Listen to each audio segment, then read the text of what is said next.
know. I got you. Start meeting. You can say it's not time, it's, oh, I talked with Dr. Moore. She is gonna be at my meeting. Okay, good. Welcome to Yes, the Prince 20, Edward County what, Conference Line. but they got another thing, Stand by. 25th. You'll be joined in Do shortly. it after hours. Do a demonstration. I got this in here. Hey, Harrison. 26, I come She's gonna be there. and 27. You know, those spaces at courthouse, But I won't be. just park over there. If you get something, let me know. I'll take care of it with the town. Okay, thank you. All right, bye. It's good to meet you first before you. Oh, yeah, oh, yeah. So you know what I mean. Yes, I You know. know, you never even get hung out on them. That's right, that's right. And then you be on them. Ain't nobody there to catch you. You give you the ball. That's right. You know? That's exactly right.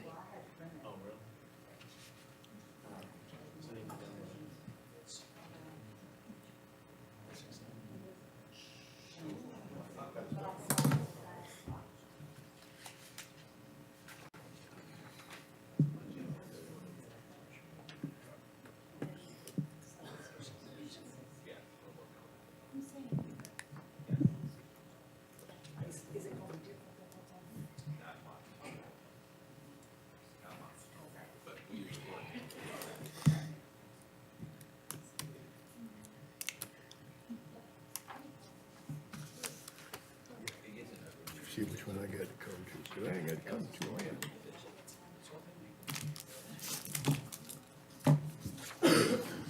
Look at these cells. I'm talking. Does she know who it was? Yeah, she knows. She knows. That's what you make her use like that. I'm sitting there thinking, where I live. Yeah. See, when I left, I had my doctorate. I was in the 80s Well, okay. when I left. Yeah.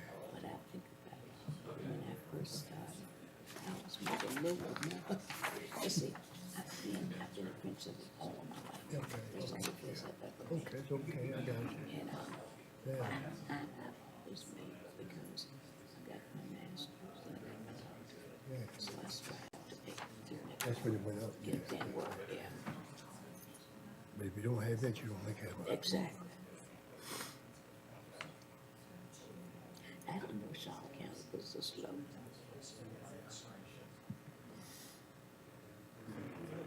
And look at Halifax.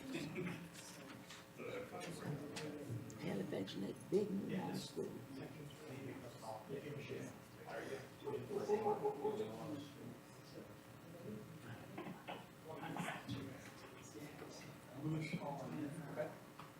You know, they ain't no whole lot of money. You know? No, How you doing, sir? The figure looks big, but when you break it down, exactly, exactly. it ain't that much. No. They'll take you like this. These salaries, you know, the teachers make it good. And some of them ain't do much of it. Now, I'll tell you what I know. Ain't earned That the keep. gets me. Yeah, Ain't earned the that's keep. the bottom, right? Yep. Hey, Harrison. Hello, Dr. Pratt. How are you? Fine. Like I said, if they earned to keep you, Exactly, exactly. Well,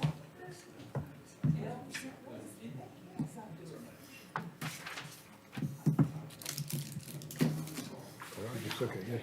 I just talked to this lady. She was going to Davis Street. She buy a pickup truck. She said, I ain't got to pay but $59,000 for what did you a truck. I said, excuse me. Isn't that ridiculous? She said, yeah, just look at over 50,000. Ain't that bad.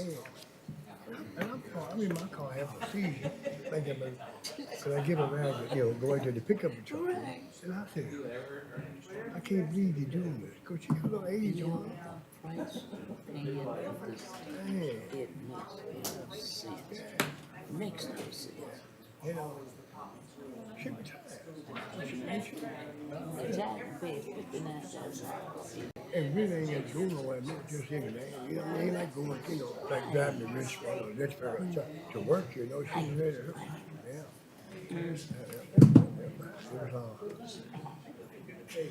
How you doing, Miss Beck? She said, she said, you're the only thing. I said, no, man, put that on the truck. She would be to put that on. You can put it on the truck. Yeah. Okay, you could. I said, ain't no sense in that. That's a lot of money. Wow. And all them trucks out there, they run between 50 and 100. Most of them new GMC. Oh, Jesus Christ. I said, wow. Do you think anybody will ever buy that house? They asking too much. That's way too much. Too much.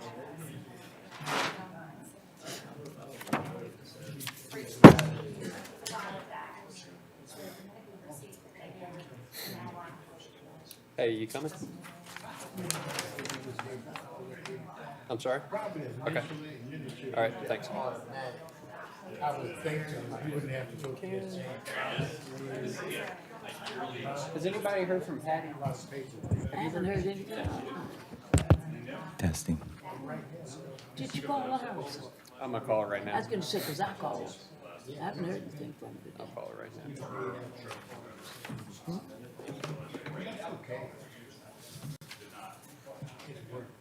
Yeah, I'm fine. Two students left. I'm fine, but not two. She'll give it back. Good. Okay, perfect. See you Didn't shortly. take anything for it. Good. Patty's coming up. David's on the way. Who's on the Hi, way? Ken. How you doing? All right, how are you all? Good. One of my good friends. Hey, what's up, If we have that. There he is. Good to see you. One of my good friends. Her boy is 14. He's about 6. He's in the 8th grade. David. He in college. Bates and Right, right. This is How are you, man? So where am I from? Thank you, Jay. Airland. All I want to tell my Yes. Yeah.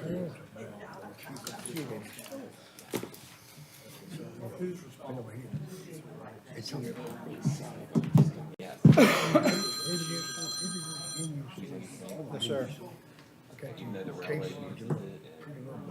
Yeah, that's right, no problem. No, thank you. Yes, sir, thank you. I'm not being nitpicky, I just want to know. You know what? So we Christmas I mean, I holiday, cut the grass, I do all that. we call phone so bad. You were saying you did. Busy, but yes, Thank you. sir. I mean, I've been doing it. OT. I'm not being, Can you tell him anything? it gets expensive, Can you tell him? but Like I said, right, you know. Yeah. And nice kid, probably. He just got issues. See, we got to use them vapes. They're very addictive because there's a chemical inside. It's not a natural chemical. You get addicted to it. Right. Got all kind of flavors, the raspberry, the wagon wheel, all kind of flavors. So it's a very attractive package. See, that's the thing that tempts him. That's what it is. And being cool. Exactly. Being cool, that's cool with me. You know. You know. Being cool.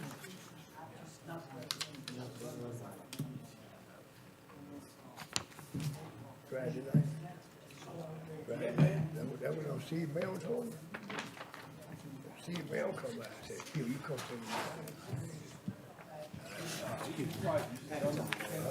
She's, Patty's Yeah. past her. So I probably hop in that meeting. See what y'all got Yeah, going on. just call it to order, that's all you got. Michelle Townsend. You like me, Jay? Awesome call. Somebody want me?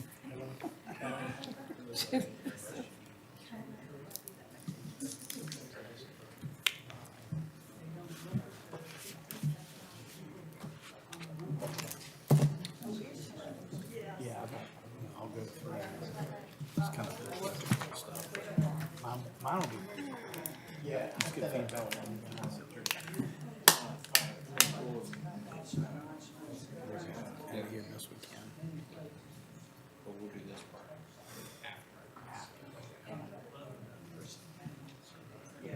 This is after Chip and Jimmy's first. Just don't want this today.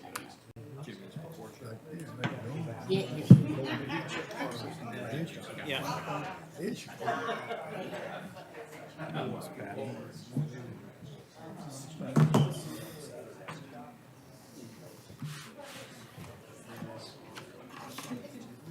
How you man?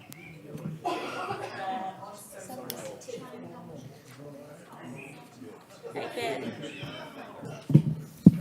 Hey, Lou, you online? All right. All right, good afternoon, everyone. I'd like to call to order this meeting of the Prince Edward County Board of Supervisors and welcome our representatives from the Prince Edward County Public Schools. Mr. Chip, would you take it away, please? Thank you, Chairman Jones, members of the Board of Supervisors, Mr. Stanley. I just want to thank you to the Prince Edward County Public Schools team that's here. I have 3 board members here, Mr. Tackett, Ms. Kimbrough, and Dr. Arietti. They are all here.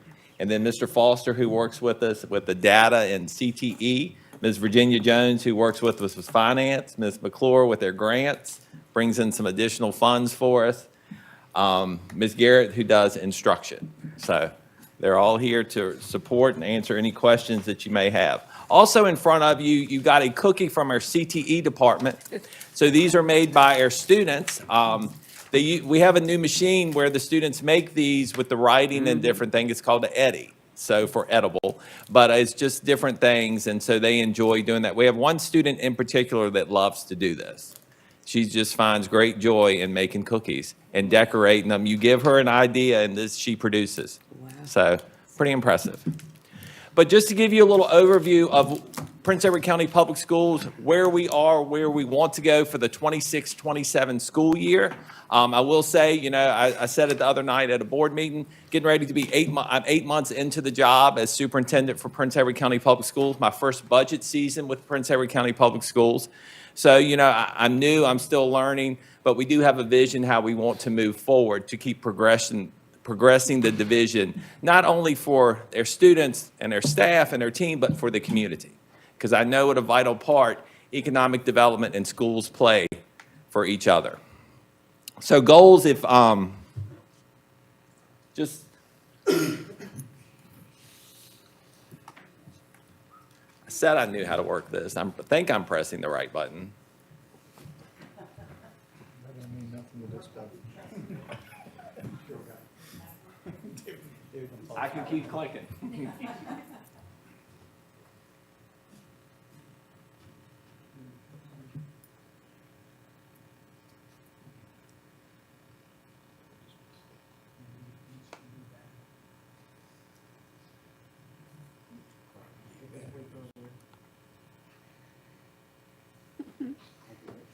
You sure?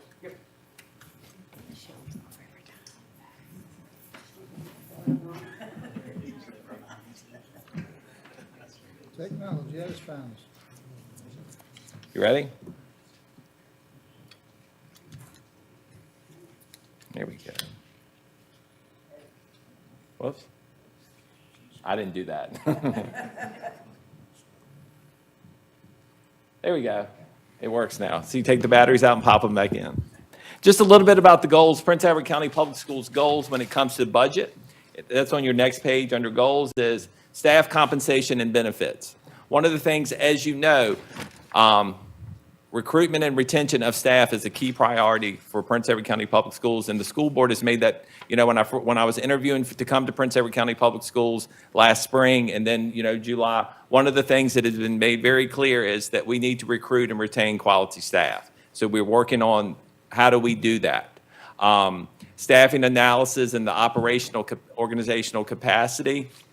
The people that we have, how else can we better utilize them? Or is there additional positions that we may need? Or is there some reorganization that we may need to do? Capital improvements and facilities. As you know, we have a big elementary school project that's going on, which I appreciate, and it's brought a lot of new energy to the division. People are excited. People talk about the elementary school. They love where they can go down 460. They come into the road and see the new A-frame, and they're really excited that we're going to have a new parent drop-off. They're really excited about a lot. I hear a lot about that. And then where do we go from there? What are the other facilities and capital needs that we have?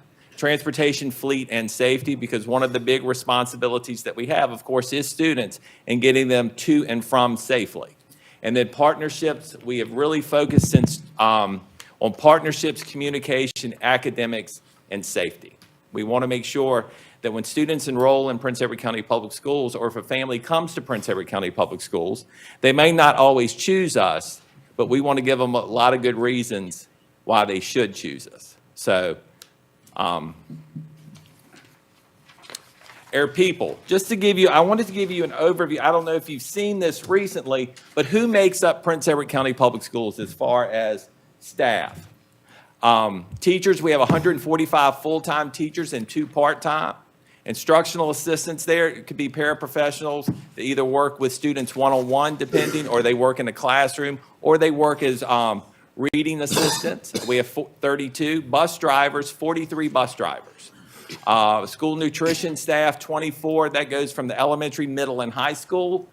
And then custodial and maintenance. Really, this is maintenance. Custodial, we contract out, we have 6. And then administrative support and support staff, whether it's administrators, whether it's administrative assistants, whether it's coordinators to do different things, the 64 full-time and 4 part-time. And then the total number of students served is 1,809, and it's 1960 with pre-K. When you get talked about school funding at the K-12 level, you always talk about funding as it's related to K-12 enrollment. Pre-K is funded from another source, whether it's federal or another state. Air facilities. What makes up Prince Edward County Public Schools? We have 1 elementary school, as you know. We have 1 middle school. We have 1 high school. We have a New Horizons Alternative Education Center.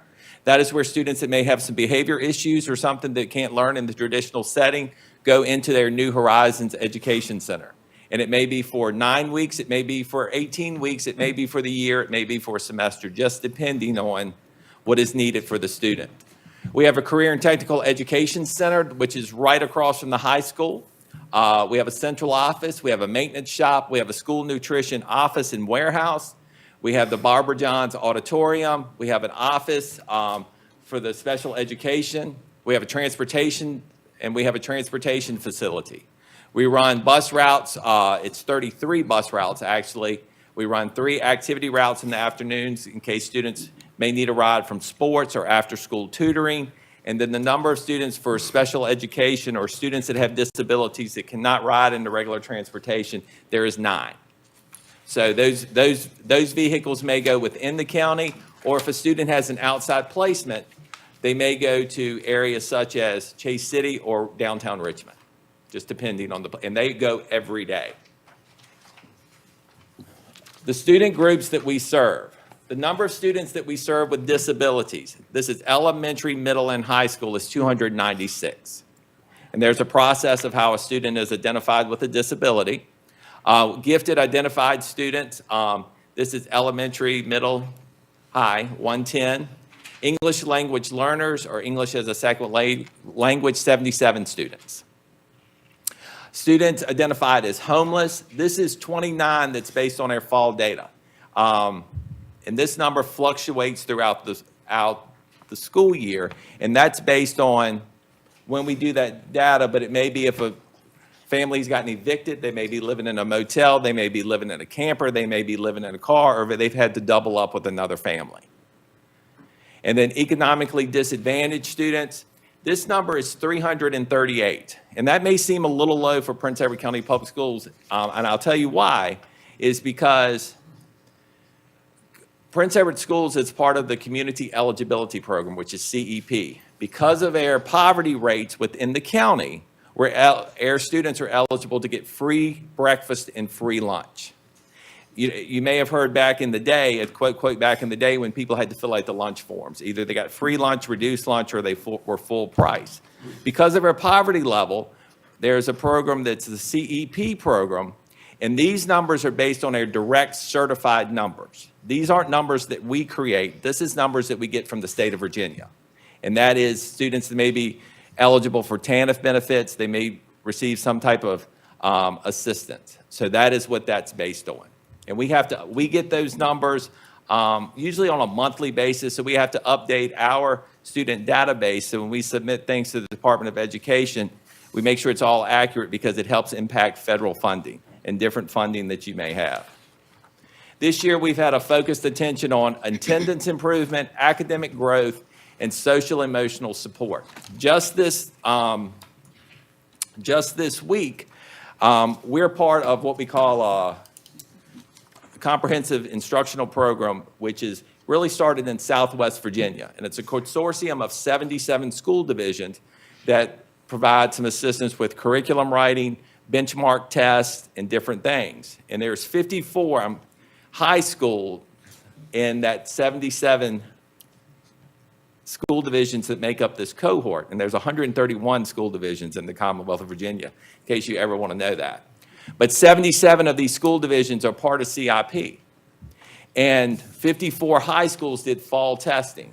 And Prince Edward High School, Prince Edward High School scored in the top 4 this fall for SOL testing in students that showed growth from the fall of 24 to the fall of 25. So there is a concerted effort for Prince Edward County Public Schools to get better. And so to be in the top 4 out of 54, I think that's a true testament to our teachers and to our administrators and all the work that they're doing. So I like to share those good news. And then the social emotional support. As you know, you hear a lot about mental illness. You hear a lot about different things that are going on, and that is a big factor because if it's I've always said this, no matter whether I was in Prince Edward, whether I was in my previous division, is if it's happening in the community, it's going to creep in the school doors, and it becomes our issue to deal with. And so we have to make sure we have the supports because we need kids in school. We need to provide supports and different things, so we work to do that. You know, we had a grant, as you know, with Fulcrum counselors, and we were able to extend to have 2 through the end of the year. But through a grant through the Department of Education, we got some telehealth services or for children to, it's really online counseling. And over the winter event that we just had, we had 3 students sign up. And they did it on their own, and they did it late in the evening.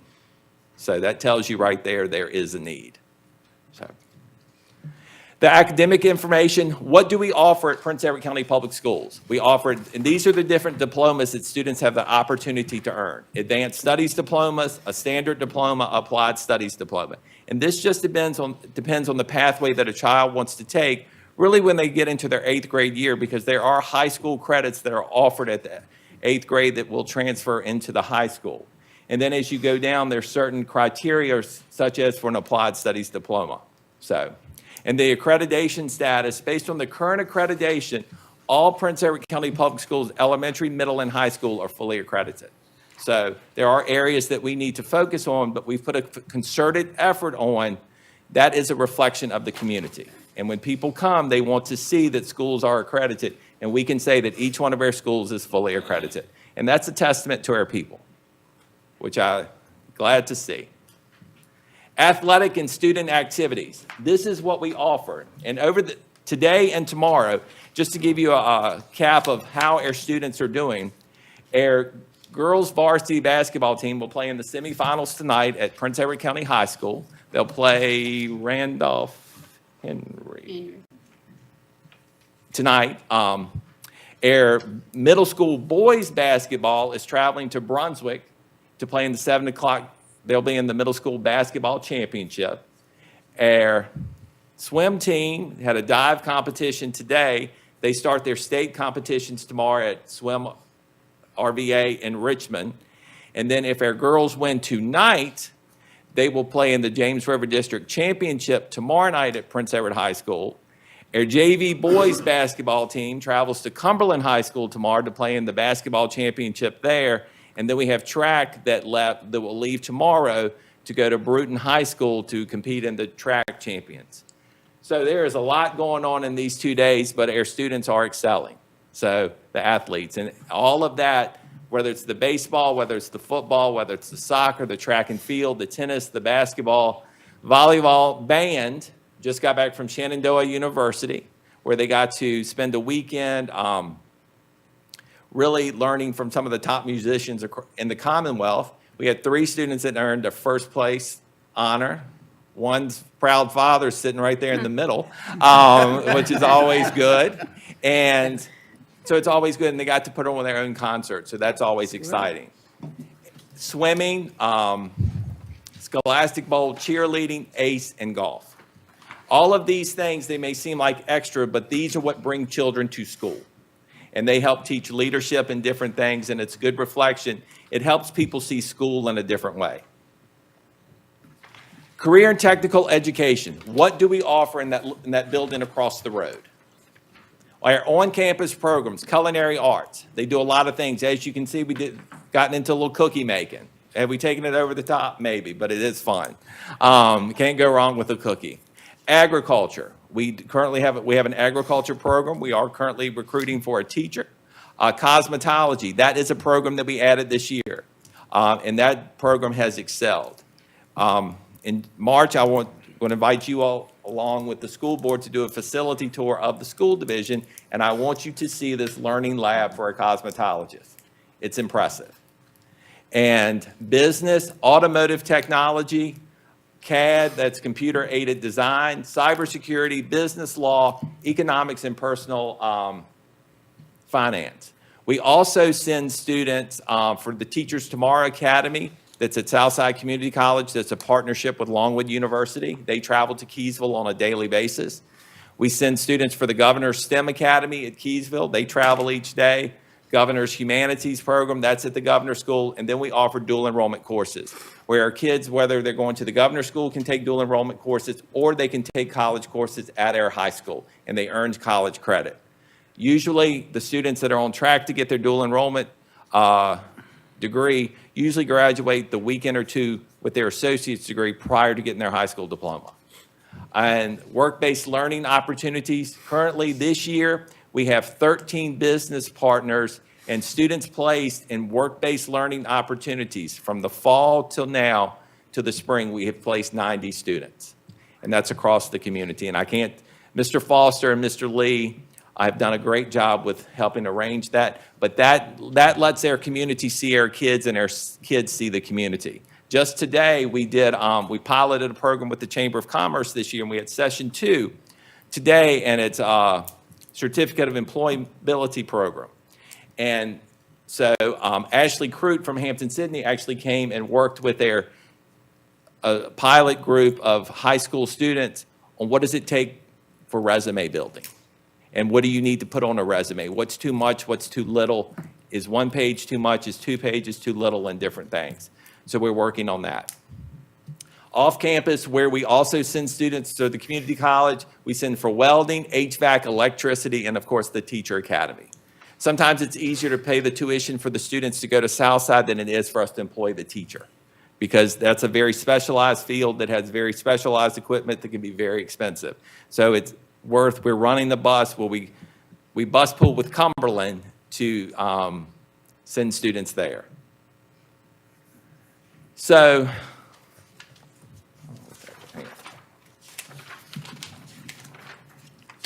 I'm getting there. Why the budget matters. Competitive salaries to recruit and retain high-quality staff. If you talk to any educator, if you talk to any superintendent, if you talk to any school board or whatever, it's all about the people you have in front of the students on a daily basis. That's what it takes. And to get that, you have to be competitive. Just like any field right now, a teaching field is very competitive. If someone can go travel outside the county or come into the county for $5,000, $6,000, $7,000, $8,000 more dollars, they're going to do it. They are. Safe and well-maintained facilities. I can't tell you how much pride the elementary school renovation has brought. You hear about it all the time, probably 4 or 5 times a day. People get very excited about that. The transportation reliability. When you have students that are going all over, which we do, one of the worst things you can have as anyone is a bus or a car sitting down on the side of the road broken down. Sometimes you can't help that, but if we can help that, we want to do that. Special education services and compliance. There's lots of laws that are strict. Special education law is one of the strictest. Expanding CTE and workforce pathways. we're realists, and we always know that I'm a product of Southside Virginia. Not every student is interested in going to college. If they get into college, they can't always afford it. So what other pathways and what other options are we giving our students to say, once you graduate, what is your next step? And I feel we have not done our job if we have not exposed them to, is college an option? Is the military? Or is there something in the workforce that you may want to do? If we haven't done that, then we failed our kids. Dual enrollment and advanced academic access, attendance incentives and intervention supports. One of the things that we're judged on when it comes for, or rated on for accreditation accountability is if our students are coming to school. And there's such a thing called chronic absenteeism, and a student, based on a 180 school day calendar, they can only miss 10% of the school year. If they go over that 10%, 19 days, you start getting points deducted. And that can be for sickness, that can be for suspension, that can be for anything. So you always have to work to, if a child, there's some reasons kids don't come to school, but are there different things that we can do to let them know that, hey, school is where you need to be and different things. So our staff's done a really good job with that. Technology upgrades and cybersecurity. You hear a lot about things getting hacked. We want to make sure that we are hack-free, and because that can shut down a whole system. Extracurricular and athletic programs, student mental health and wellness services. That's important because students, as I said, may not always get the support they need outside of the school walls, and it's their responsibility to help them get some supports while they're there. Professional learning and development, how are we helping our staff grow? You can bring someone, but if you're not helping them grow and help them stay current in a lot of things, then they tend to leave. And then student opportunities, and I'm a firm believer in this, a student opportunity should not be limited by their zip code. If we have an opportunity in different things, then we need to help them get there. The bottom line, at the end of the day, we're fully accredited, which is a good thing. We're growing with academic outcomes. Do we have work to do? 100%.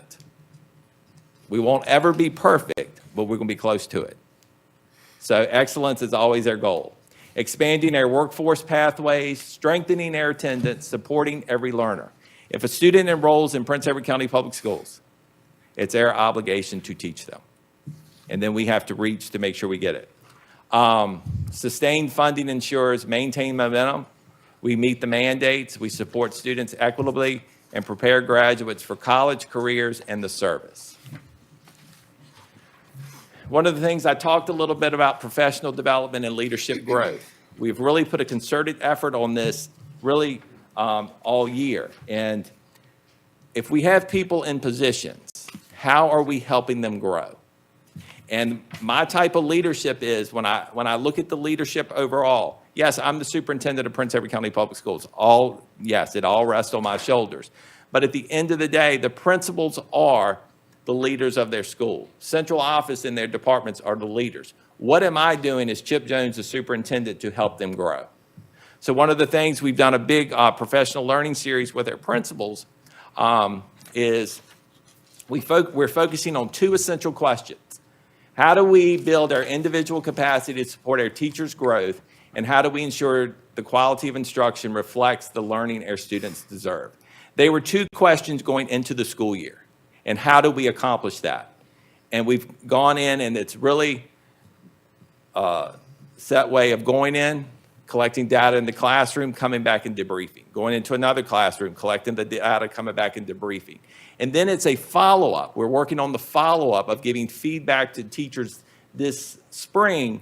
And it's not about us giving the answers. It's about us planting the seeds to get the teacher or someone to come up with the answer, to let it be an aha moment. Is it painful? 100%. But when that aha moment happens, it's like a moment of just pure growth. And are some of the conversations uncomfortable? Yes. Do people get mad? Yes. But at the end of the day, it's what benefits our students. And then, as you can see, the different parts, not only developing our principals, but we're also working to develop our assistant principals. And we are working,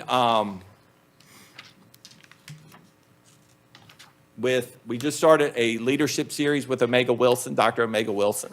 Prince Edward graduate. She's doing a 6-week program with us, and we're focusing on developing leadership mindset, communicating it with clarity and presence, building strategic relationships, delegating and empowering effectively, planning for the future, and leading with influence. Actually, she's doing a session right now as we're in here. So it's a 6-week program. If you don't know her, she's a pretty dynamic person. So her presence is known. Instructional focus across the division, high quality tier 1 instruction in every classroom. It is an expectation that administrators are in classrooms. That is an expectation. It's an expectation that central office is in the classrooms. So you can see and support. Vertical and horizontal alignment, working on that. Data-informed decision-making, learner engagement, inquiry-based hands-on instruction, student application of knowledge, just going from me telling you to you doing and working through that. And a culture of growth mindset and school pride and ownership. One of the things that when I was coming to Prince Edward County Public Schools, you know, and through the interview process and through different conversations and different things is, you've got to work on the culture. Yes. Well, one of the things, if someone needs to feel that where they're going, they're valued and there's a place of growth, and that not only goes for the community, it needs to go for the staff, and it needs to go for the students. So that is one of the things that we're working on. And the culture and how you improve a culture is not giving someone everything they want, but it's expectations. It's about working on the workplace atmosphere, and then that you have a vision of how we're moving forward. And through that, it's either for some people and it's not for all. And so those have to be decisions. And so we're working on that. And then a lot of the comments that I saw, you know, there's always comments on social media and different things, and people feel they need to share them with you, the good, the bad, the ugly. And we got to get that ego pride back. Well, what does that mean? No one can really tell me what that means. So we're working through that, you know, because when you wear that purple and gold, what does it mean? It means excellence is what it should mean. So, and you don't, when you put that on, it's a good thing. Why it matters, high quality instruction, student success. Investing in the leadership development and professional learning.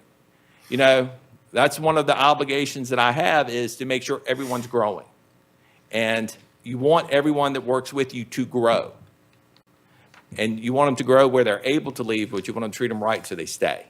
So that is stronger classroom instruction, more consistent expectations, improved in student engagement, increased academic achievement, and sustainable systems that outlast individual leaders. If we get strong systems in place, it doesn't matter if Chip Jones is the superintendent, that these expectations and these structures are in place, that the ship keeps sailing.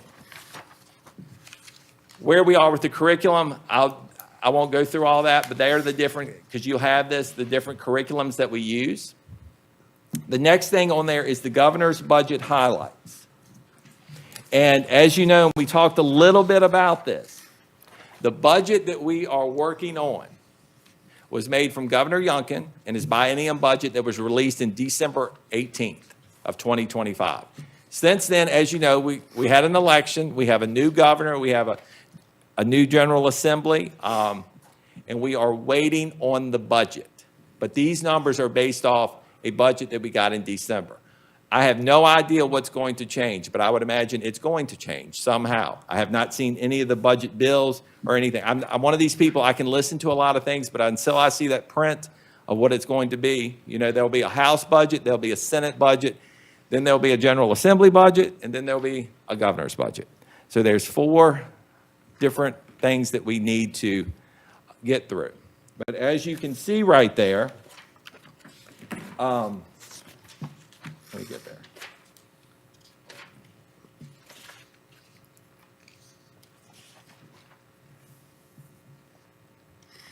The highlight, currently we're budgeted on, this is students K through 12, 1,730 students. The requested for the 26-27 enrollment is growing across the division.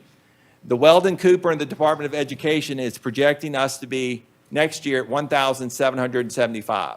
Based on enrollment, how enrollment trends go, especially in rural school divisions, that fluctuates. And working with Ms. Jones and different administrators, I feel confident in budgeting on 1,750. I backed off 25 students because I'd rather budget fewer than have, because it causes a fluctuate in the cost. Composite index, as we've talked about, that changed. And just as a reminder, the composite index for this biennium is based off data from 2023. So for the 26 through 28, it's based off 23 data. And previous to that, it was based off 21 data. And we get in the VRS compensation rate, the healthcare credit, VPI slots. That is their preschool initiative, and that was a data issue why it went from 31 to 80, but that is a state grant. But that's a good thing because we want to service as many early learners as we can to start building that foundation.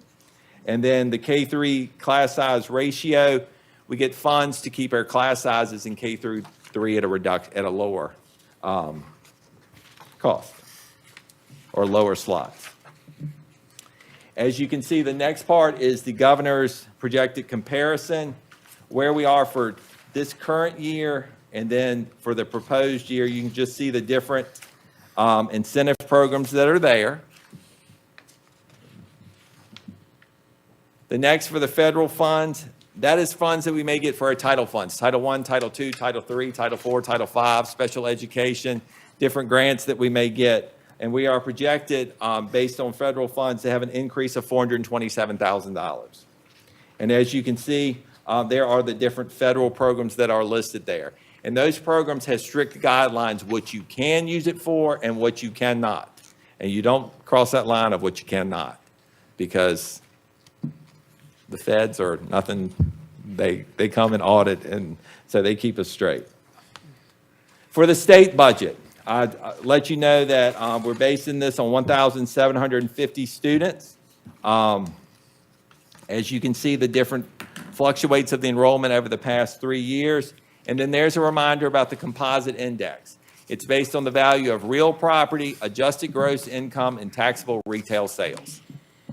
All of that gets plugged into a formula, and they give you the composite index. And as a reminder, what that is, as your composite index goes up, it means less state funding, more local. So there is a cost to that. And I haven't seen any information on that, but there were discussions from Jay Lark about how schools are funded needs to be discussed, and it does. However, and I have a big voice about this, is you have to make sure rural school divisions are at the table, because what's good for bigger school divisions isn't always good for a rural locality, because bigger places have more tax base than a rural locality. Our main tax base is people. And so I'm a big advocate to make sure that rural is always at the table, because our needs are different than other people's needs. State funds, based on our enrollment, the anticipated is $19,776,427. That is an increase of $1.6 million.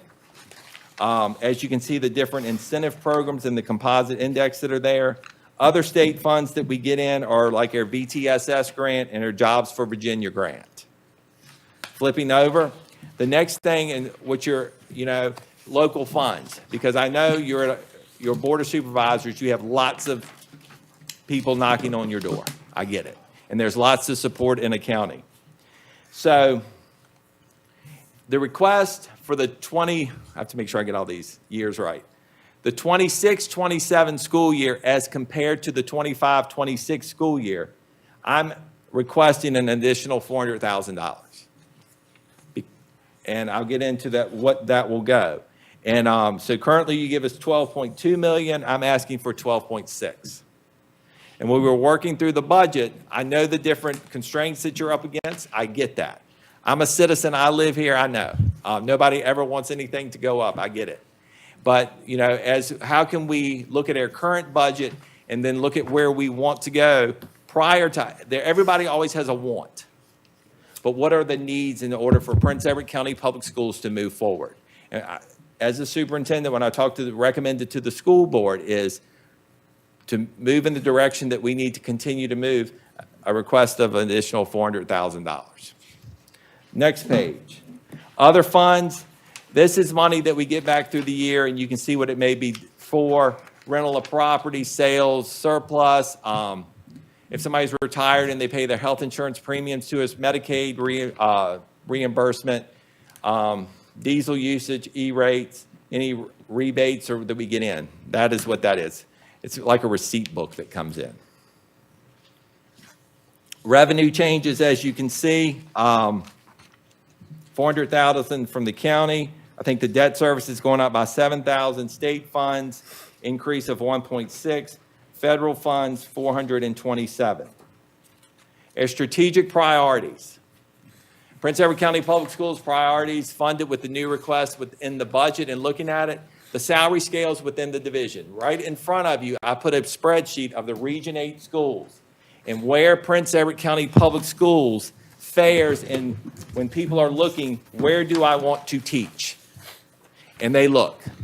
And as you can see, this is from Region 8, and this gives you from Amelia down to Prince Edward, and they are the surrounding counties that make up Region 8. Some counties submitted more information than others.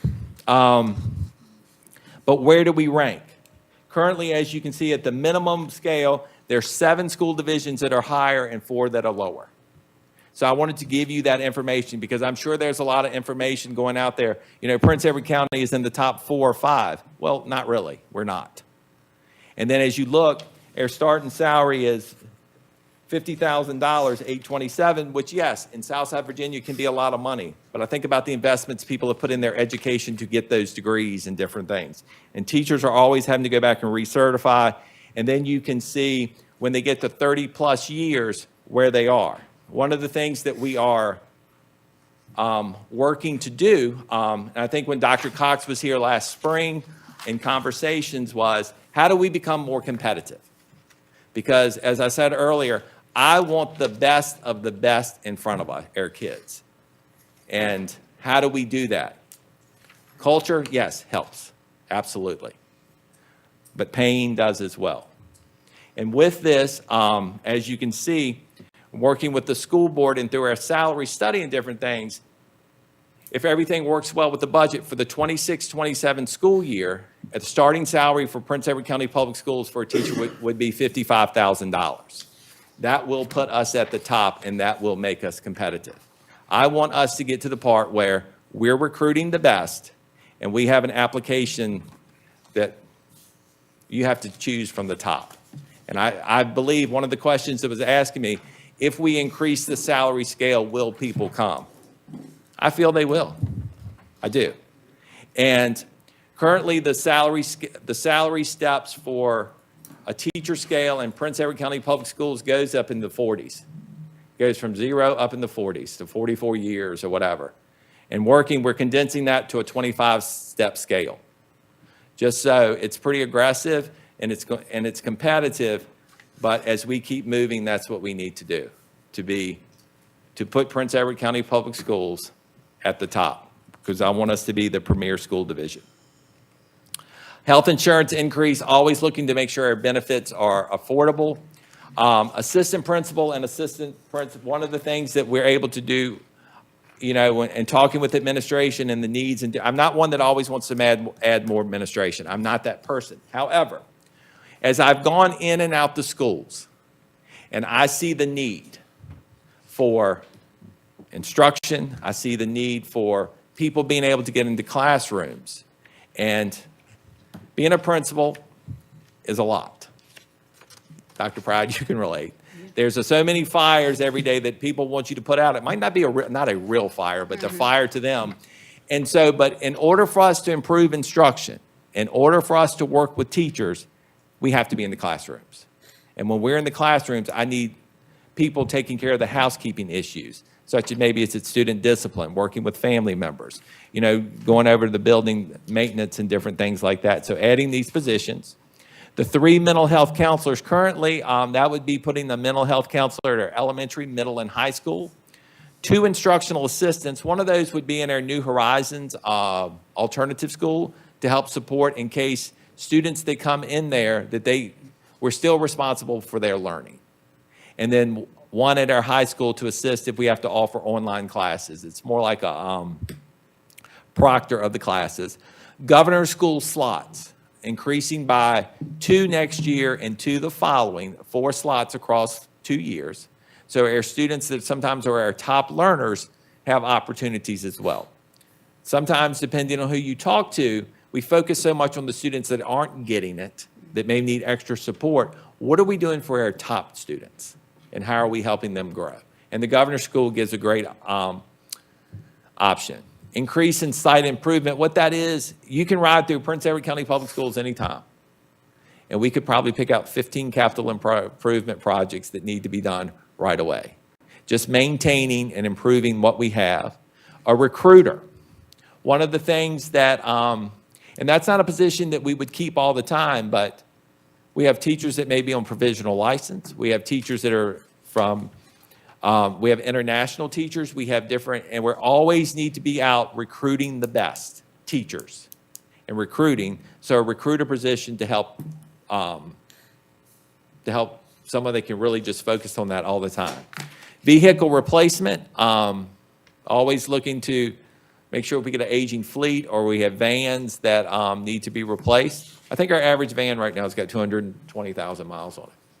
So they're pretty, they shine, but they tick sometimes. You know, Dodge Caravan's known for ticking. And then hard to staff positions, just meaning special education through a grant. Sometimes through a grant, we have an opportunity sometimes to give a $2,500 sign-on bonus. Just a different part about the county share for funding. And then capital improvement projects, because that is a question that I get asked. And one of the things, looking at, we are, because of some CARES money that you all just reappropriated to us, looking at replacing the boilers at our middle school. We are able to do that. We're looking at a chiller replacement at Prince Edward County High School. We need a new chiller. And one of the things, you know, we always try to maximize the dollar. And we were fortunate last week to travel to Gloucester High School, who just built a high school. And in their renovation project, they had a chiller that they used for 5 years, and then they took it offline. And a new chiller is $500,000 for the size we need.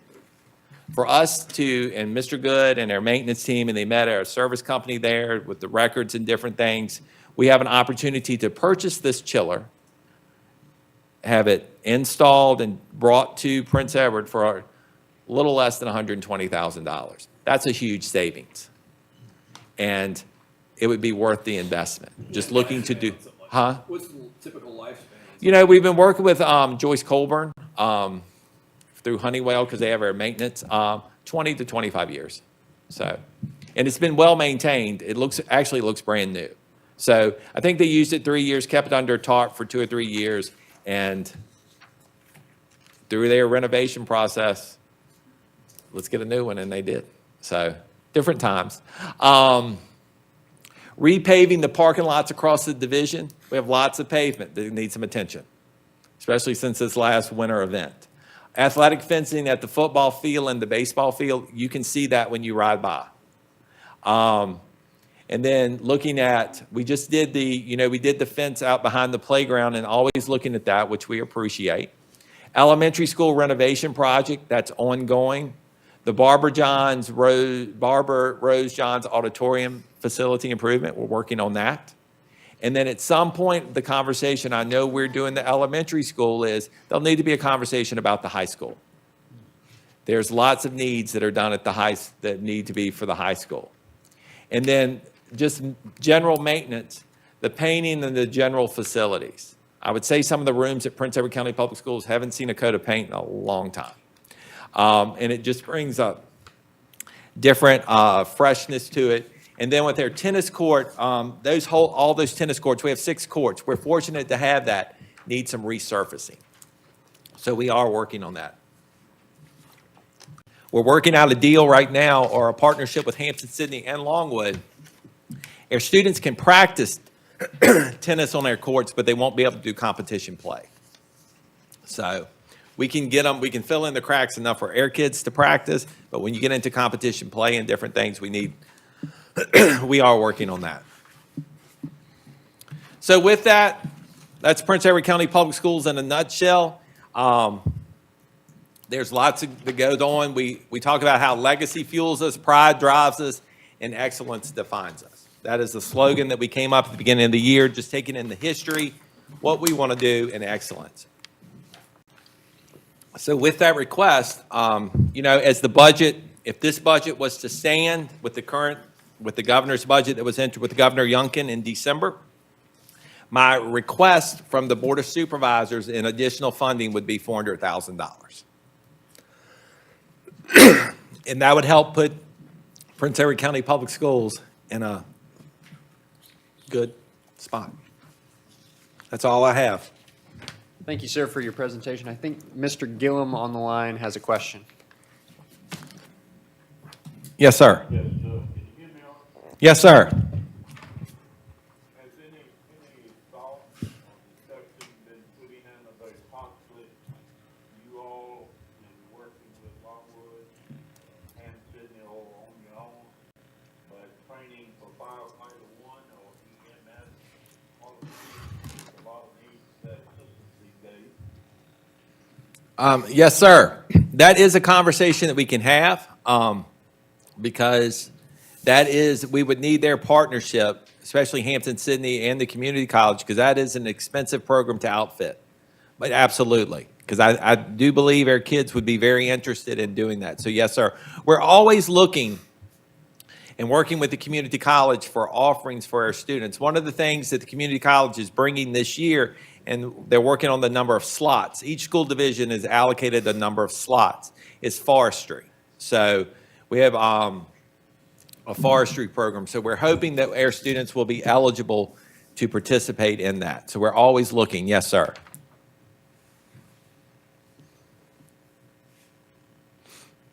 Dr. Jones, I have one question.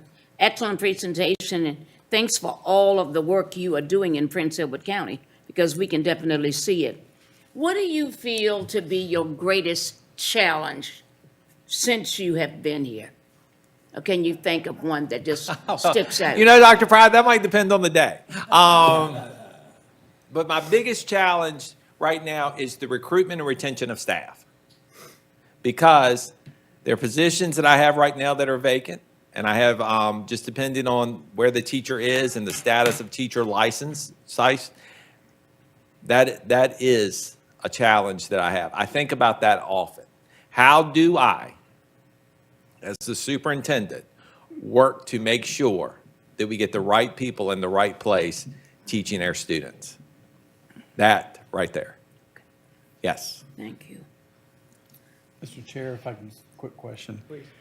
About 20+% of your staff are international contract, and they provide a great service. They're filling the void where we struggled to recruit. Yes.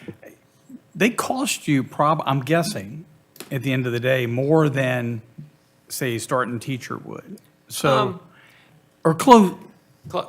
So the way that process, and Ms. Jones, you can correct me if I'm wrong. So currently in Prince Edward County Public Schools, we have 47 international teachers. The majority may be from the Philippines, or they may be from Jamaica. And it depends on their status. They may be on a J1 visa, or they may be on an H1B visa. If you're on a J1V visa, after 5 years, based on the agreement that we have with the company that we use, you have to return to your home country for at least 2 years. You cannot stay. If you're H1B visa, you are eligible to stay if a school division will sponsor you. And the sponsorship means to help you become a citizen, get your full teaching licensure and so forth. And that cost can be anywhere from $7,000 to $10,000 that the school division must absorb. You can't pass it on to the staff member. We have to absorb that. And just depending on where the teacher is. After 3 years, when a teacher has been with us, it's an international teacher, there is an option for renewal. After 3 years, they can either remain with us to finish out the 2 years, or we may have to part ways, just depending. And so That's a lot of paperwork to work through. They do make a teacher salary.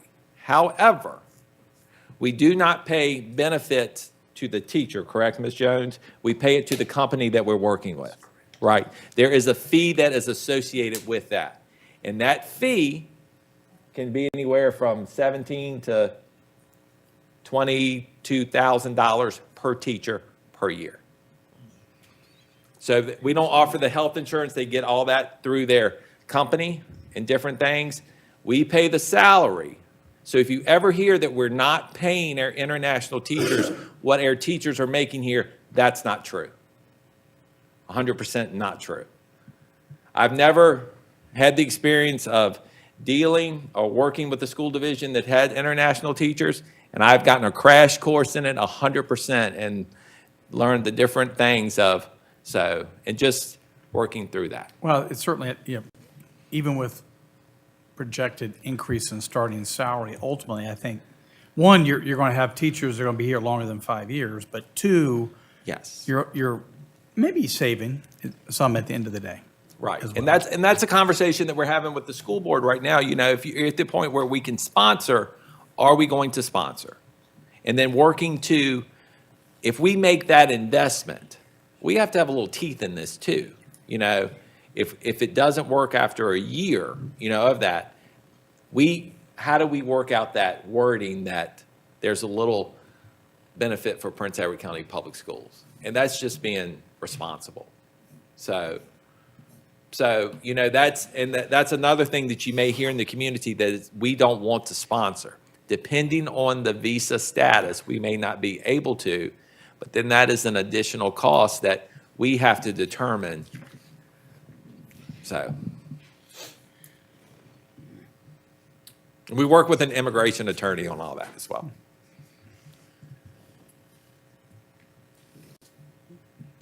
Any further questions? Good presentation. Good job. Very good. Very good. Chip, do you know what percentage of a person's salary goes toward benefits? So, yes. Because So if- is it like 20%, Ms. Jones? Because if it's 20. if it's 17,000, I'm sorry, go ahead.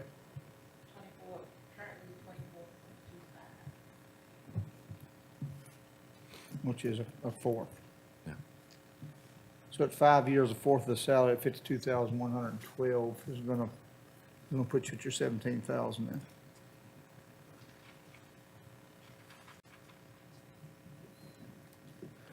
So 25% for, what I'm figuring is on your, for your,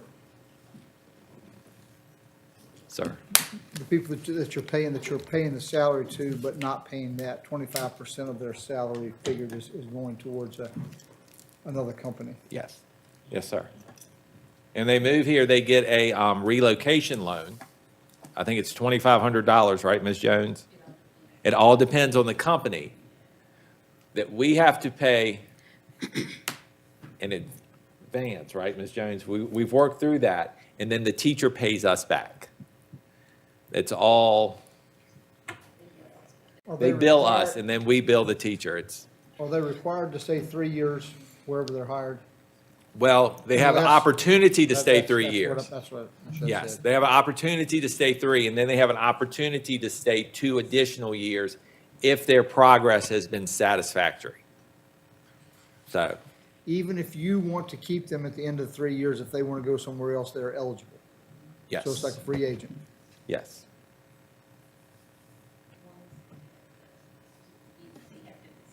Yes, depending. But there are, yes, there are school divisions, though, maybe in other states, that will willingly take teachers that want to move. So, yeah, it's, yes, sir. And we have to work through with it, have a provisional, we have to do the same kind of thing, working through a provisional license. We have to work through getting them credentialed, getting them, you know, setting them up and different things. And the conversations that we get, if somebody's going to return to their home country, when we get to year 3, and we still have 2 years to finish your provisional license, some decide we don't want to do it. And then we get into a whole nother thing of, yes. Did you stay, I might have missed it, may have missed it. How many of those international teachers? 47. 47. Yes, sir. That's a lot. It is. That's a It lot. is. Yes, sir. That's 30%, correct? Yeah. Yes, sir. Out of 140 some. Right. About 140. That's a lot. You're hiring an elementary school teacher. That's a lot, man. If you're hiring an American citizen, what are their education requirements, and are they the same if you're hiring an international? So with that, we want, all teachers need to have a teaching certificate, a teaching license, or they may be eligible to get a provisional license based on their degree or the classes that they've taken. So a provisional license is really a temporary teaching license from the Department of Education that can be really for 3 years, but can be renewed up to 5 years. So yes, those requirements are the same. But when there's been such a teacher shortage in the Commonwealth of Virginia, there's been a lot of licensure flexibility of how do we get those provisional teaching license. But the preference 100% is that someone has a teaching license and they're endorsed in the area in which we want them to teach. Or if they come out with some type of English degree, a communications degree, are they eligible to get a provisional in special education or some type of teaching? And then we work with them to get, we do what we call a transcript audit, and we help set them up on the classes that they need to become fully licensed. And if someone is struggling, maybe passing some of the praxis tests, some assessments, because not everyone tests well, I have an option as a superintendent to give what we call a local license for 1 year. It's only for 1 year, while that buys them some additional time to finish their endorsement. Yeah. Thank you. Yes, sir. One more quick question. Where do you have the most trouble hiring or retaining teachers? What? Special education and our middle school. It's currently been our middle school. And the high school, middle and high. Can these teachers teach that? Which ones? Or the provisional teachers? They can, yes, sir. You can get a provisional in any, Any, yes, sir. English is one that you don't use them very much in? The lower grades.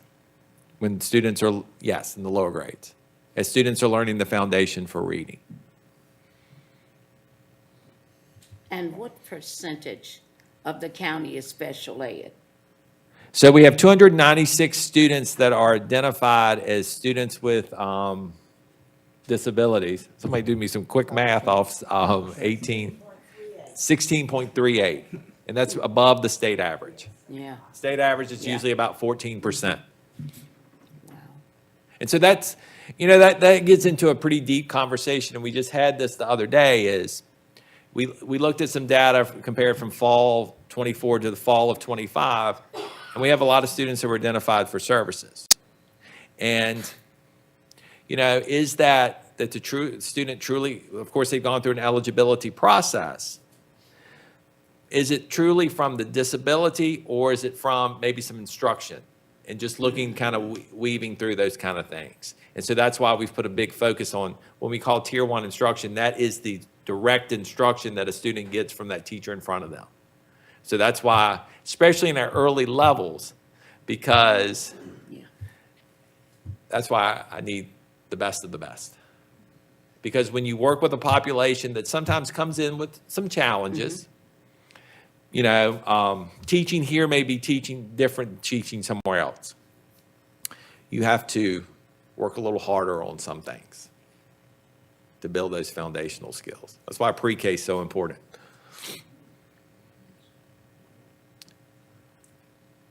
Thank you much. Thank y'all. I know that's a lot of information, but I wanted to give you an overview of the school division. Mr. Chair, members of the board, I just want to thank Chip for, one, getting us a budget towards the beginning of the process, because the last 5 years that I've been here, we've been stuck with trying to horseshoe the budget in at the end of the process, which is difficult. It's much easier knowing up front. So I appreciate you committing to the early schedule that we laid out. And it's going to make the process a lot smoother, I think, on our end. Absolutely. By doing that. You know, it's, that's a testament to the team I work with. You know, I can have all these grand ideas and all these different things, and I can be a lot. But at the end of the day, they come through, and poor Ms. Jones has to share her office right near mine, and she hears that door open, I'm sure she's like, oh my gosh, what's he got now? And, but yes, because I know you all have a budget to build and different things, and so I wanted to be respectful of that. Thank you. Thank you very much. Thank you. Thank you.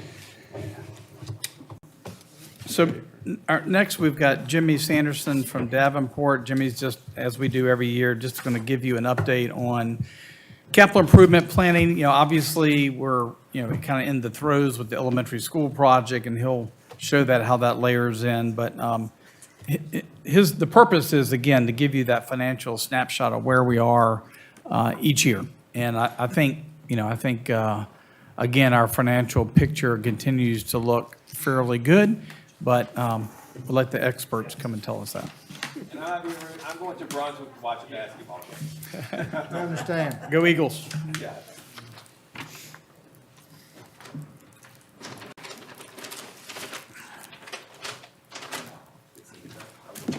No, you're fine.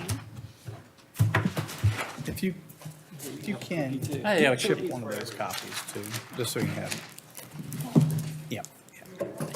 Hey, Chip, she's going to give you one of those just so you can take a look at it. It's not a cookie, Chip. It's not a cookie. Yeah, I've never brought cookies to a presentation. That's right. Maybe I should start. Tell them thank you. Thank you. I got one.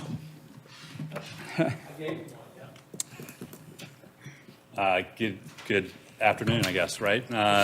Jimmy Sanderson with Davenport and Company. We are the financial advisor to the county. Good to see everybody again.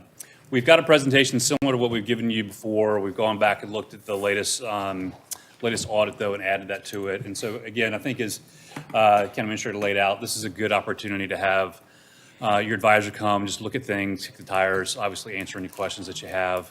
We do have a little bit more of the capital planning with the school project still to come. There's one last little piece that we've got to work out over the next year or so on the literary loan, just wrapping that up. But we've got an agenda for you, lay out some goals and objectives, give you some peer comparatives that we've done before as well. Look at the general fund, that's important. We're going to talk about your fund balance there. That's one of the things that we like to focus on. Look at your existing debt profile as well as the capital planning with the schools. And there's a lot of details in the back that, frankly, I might need my reading glasses to look at, but we'll go there if we need to.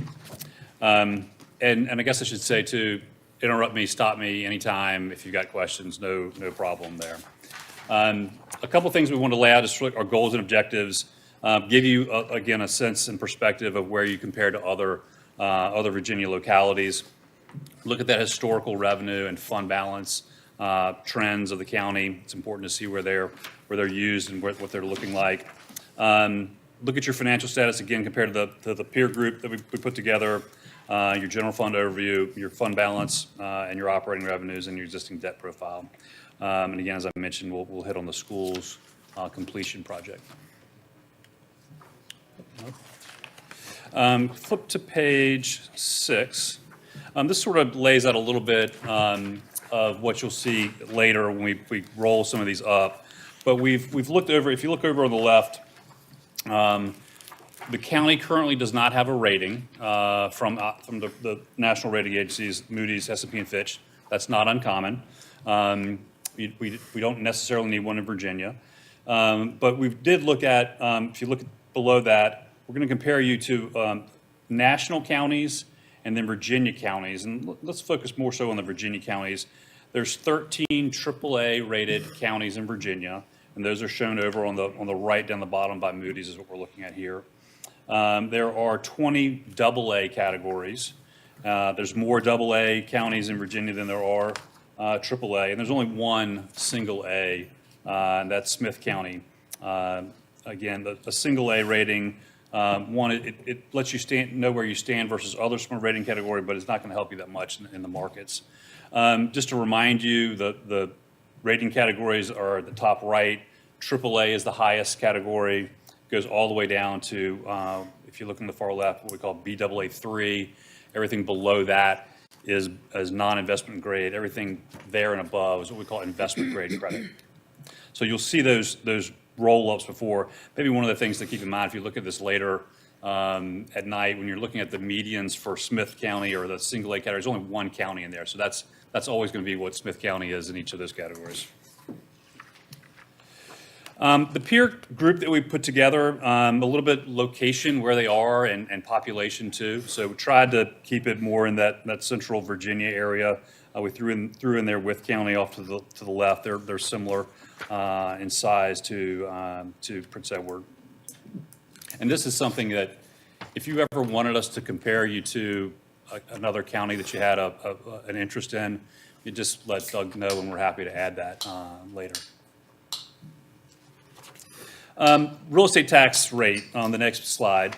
Again, maybe one of the things to point out here, the majority of these counties that we're comparing you to are non-rated counties, with the exception of Goochland, Dinwiddie, and Powhatan. Goochland's AAA, Dinwiddie and Powhatan are AA credits. Obviously you all know we had a big real estate rate adjustment the other year that put us at 39 cents, well below the closest in this peer group. And obviously the highest one there is Powhatan and Fluvanna.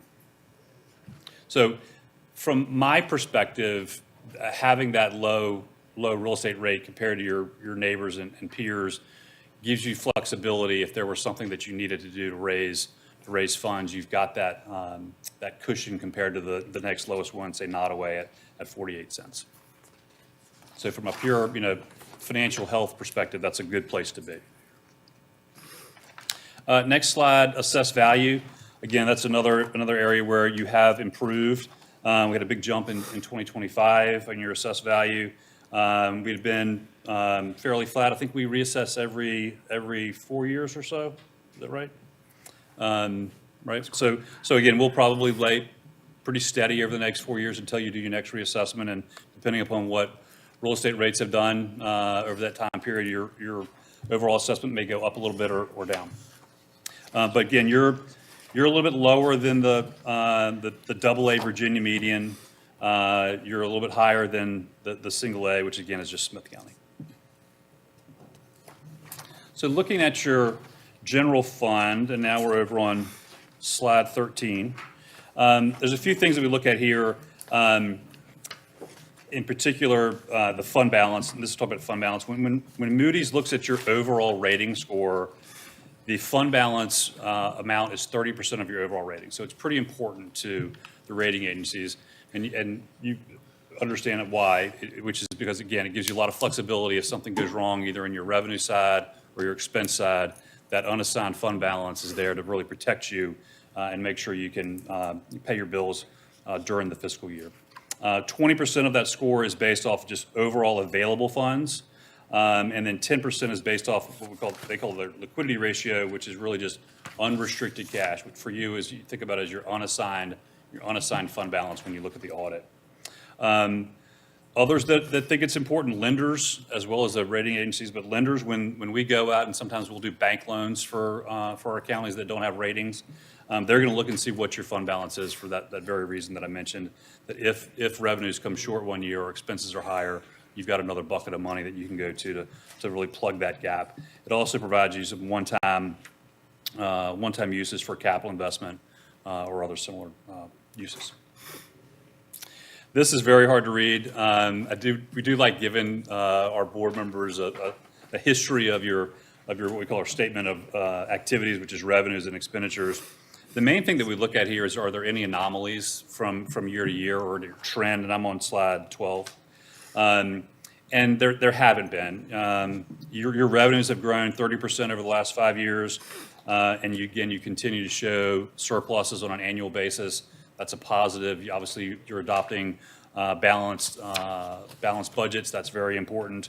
The only thing that really was a big change in from FY 25 to 24 was our capital projects, because we borrowed money for our school project. And that was in line 26, about $15 million number there, 14 million higher than the year before. But there's an offset to that down below in the other financing sources line 39, where you borrowed that money to pay for those projects. So that's all to say, nothing out of the ordinary there. All looked good to us. The next slide, just a little bit of a history of your fund balance. And there's a number of areas here now in the accounting world where they look at non-spendable restricted monies, committed monies, assigned monies, and unassigned monies. It's the unassigned monies that are the most important to outside entities that are looking at you, because again, it hasn't been committed to anything. And you'll see over on the far right that you've consistently grown your unassigned fund balance. One of the things that we did do, if you go back and look at the actual audit for FY 25, we put an asterisk by some of the dollars there. You have some monies, and Doug can expand upon it a little bit, but there are some monies that, although for audit purposes haven't been committed, my understanding is that the board has intended uses for some of your unassigned fund balance. So we took that out of that number. The audit, I would say, maybe is a little bit overstated versus the intention of you as a board to use some of those funds. So we backed that out. It's still a growth from the prior year. You're now at 26.9 million of unassigned fund balance. Again, that does a couple things, protects you from some uncertainty. But one of the other things it does is it provides a revenue source for you from a budgetary perspective. You know, you've got money. It's like you or I having our savings account. You know, the good news now is we're actually earning money in that account, and often local governments in Virginia invest in the local government investment pool, which is probably earning about 3.5% or so. So you're earning monies on those unassigned fund balance. That's monies that Doug can then take and put into the budget and use for payment of expenses during the year. You do have a policy too, on the next slide, page 14, to keep this unassigned fund balance above a 30% level of your overall general fund revenues. So you're well above that. You can see back in 2019, though, you were pretty close. So the county's done a good job of growing that number. And the next slide, I think, is going to be a little bit more telling. It really depends on the size of the county about that percentage number. So that percentage number has grown quite a bit from the 30% level. And if you look at this slide 15, look at the right side for a second. That's just a percentage of your unassigned fund balance versus your revenues. And so Prince Edward is much higher than the Virginia single A, double A, or triple A medians, as well as the nationals. But if you look to the left, the pure dollar amount that it amounts to, you're right in almost, I'd say, in the middle half of the double A category. So well above the Smith County and the single A, but you're not outpacing the double A and the triple A localities. One of the things you've got to sort of think about when you're looking at it, not just the percentage, but just the pure dollar amount. If you got to replace a roof all of a sudden, you know, the percentage doesn't matter. It's going to be $8 million, whatever the number is. And so even though you might have a high percentage, depending on the size of your budget, it might not be a large number. So I think from your perspective, I would focus more on just the pure dollar amount that you have versus that percentage, which may, I think, incorrectly show that you've got a large fund balance. So let's go to the next section, your debt profile. A couple things that we look at, and you've got some policies on this as well. We want to look at what your debt versus assessed value is. So that's measuring the amount of debt versus the value of all of the property in the county. That's just a standard that we use. Obviously, the higher the percentage, the more debt burden you have on the same tax base. The other is your debt service to expenditures. That's when we look at really is your credit card payment. You know, when you've got your, at the end of the day, you've got to do your budget. Debt service is one that is a have to pay. And so whenever you're in a tough time and you've got to cut your budget because your revenues aren't as high, you can't even look at the debt service. That's not even on the table to be cut. And so, you may say, like, we're going to do a 5% cut across the board. Well, it's really a 5% across the board cut, except these few areas that you can't cut anything in. And so we always look at what the percentage is of your expenditures that debt service makes up. That's important. So the higher that number is, the more stressed you may be in the times where you need to make some cuts to your expenses. Maybe down at the bottom a little bit, again, looking at the multi-year capital planning is important. It came up with the schools a little bit earlier. Looking ahead, trying to figure out what's your capacity and affordability to pay for projects, because we're going to have additional capital projects in the future. Maybe some of that's cash funded, maybe some of it's debt funded.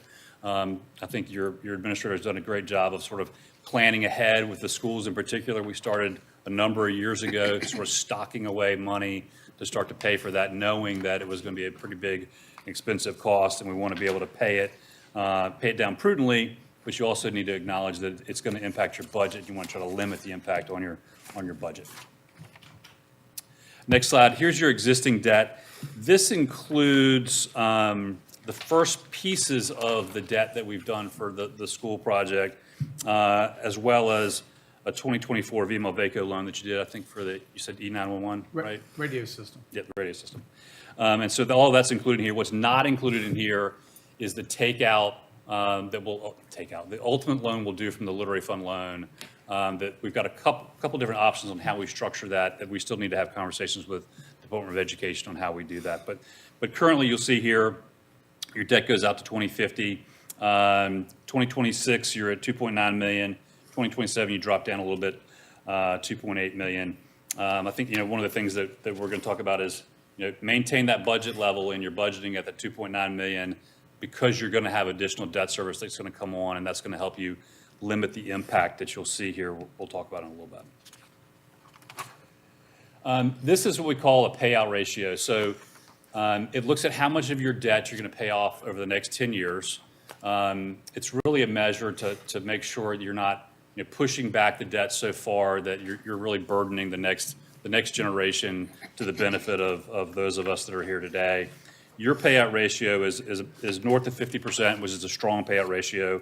I think that is our policies to have at least a 50% payout ratio.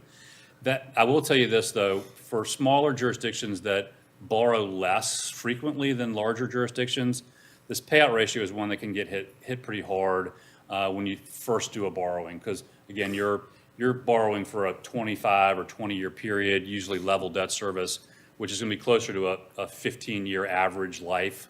And so if we see this payout ratio go down a little bit below 50%, I'm not concerned about that as much if it's because we're just now borrowing really a significant amount of debt versus what we have on the books. Next slide, debt to assessed value. Again, this is the one where we're measuring our overall debt compared to your total assessed value. You're right at 1%, pretty small number. Again, we're going to add to that. This does not include the lit loan when we ultimately do that, but still, that's not going to add a lot to it. It may take it up closer to 2%, but that's in the grand scheme of things well below our policies, and you'll see it's well below a lot of the peer comparatives that you got there too. So I think we're in good shape in our total debt outstanding as well. Next slide is the debt service to expenditures number. Again, we're in very good shape here. We're less than half of what our policy is. And if you look at our comparisons on the far right, we're right in line with the AAA. We're about half of what the AA's are median in Virginia. Again, a lot of this depends on what type of borrowing people are doing, and maybe the AA's. There was a lot of borrowings here over the last few years because interest rates have been pretty low, and people have been borrowing, taking advantage of that. But I'm okay with where we are here, and again, I think it gives you a lot of flexibility going forward. So now looking at the schools again, and I'm sure you all remember this discussion from last year, but I'll refresh your memory a little bit. We're looking at total project cost of just north of $49 million. We've run two scenarios that we're looking at here. The first scenario on the left assumes 20-year literary loan, fund loan, which is their standard loan. The interest rate's from 3 to 4%. That doesn't matter versus scenario 2. Scenario 2, the only difference is we assumed a 25-year, so a little bit longer repayment period. Same interest rates though, because your literary loan is locked in. It's another benefit that you all, before your index went up to above 4%, this loan is based off of what that composite index is. So if your composite index is in the 3s, you get a 3% interest rate. If it's in the 4s, you get a 4% interest rate. So you all got yourself in at the 3% level, which is good. We obviously got the state grant funding that's already been utilized. A couple things that you'll recall, and this is where I was talking about where the county administrator has sort of set this, and you all have as well, as adopting it, setting this in place far in advance of when you actually needed the money. But what it does is it helps you at the end of the day not have to increase your additional revenues, whether that's through real estate tax revenues or something else to pay for the project. But we've started setting aside what we've called our CIP contribution, $250,000 in FY23. That increased to $425,000 in '24, and we're going to assume you'll see annually going forward that's at $450,000 that we're going to be applying towards paying down this debt. We've also made some assumptions with respect to the meals tax contributions. Also, going back to FY24, you can see where we have now. We're going to be assuming $250,000 of that going forward, starting in FY27, and then annually thereafter to pay down the debt. And so, what does that impact us on how we're going to pay for it? And again, I'll say it. You know, we've taken this here and we've translated the cost into a penny impact, so that, you know, in order to maintain your budget and pay your debt service, how much would you have to increase your real estate tax rate to pay for that? That doesn't mean that you have to increase your real estate tax rate to pay for that. It just means you need that equivalent of a penny. And we've assumed that the value of a penny is $250,000 for this, and I think I'm a little low from where you have it, I think, right? So if you look at scenario 1, again, where it's a 20-year amortization on the literary loan, you've already done 1 penny back in '24, so you've already started the process. You wouldn't need any more revenues until FY29, where you would need 3.3 pennies. And then again in 30, you'd need 2.5 pennies, a total of 6.8.